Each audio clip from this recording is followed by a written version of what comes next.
नमस्कार साथीहरू, स्वागत छ तपाईलाई हाम्रो यस युट्युब च्यानलमा।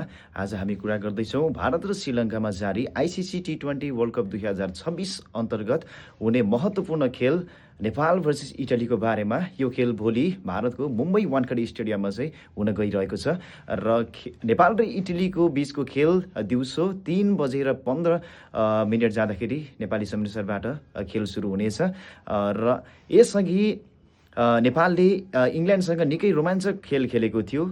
निर्धारित 20 ओभरको खेलमा टिम नेपाललाई 184 रनको लक्ष्य दिएको हाम्रो टिम नेपाल सबै ओभर खेले पनि लास्टमा 4 रनले चाहिँ पराजय बेहोरेको थियो र भोलिको खेल जुन इटाली र नेपाल बीच हुन गइरहेको छ र यो खेल आइसिसी ऱ्याङ्किङ एन्ड कम्पेरिजनको अनुसार चाहिँ हाम्रो टिम नेपाल आइसिसी मेन्स टी20 ऱ्याङ्किङ अहिलेसम्म 16 स्थानमा रहेको छ भने इटालीको टिम चाहिँ 27 नम्बरमा चाहिँ रहेको छ। ऱ्याङ्किङको हिसाबले नेपाल बलियो देखे पनि टी20 क्रिकेटमा जुनसुकै टोलीले पनि चमत्कार गर्न सक्दछ र त्यसैले लापरवाही गर्ने कुनै पनि ठाउँ छैन।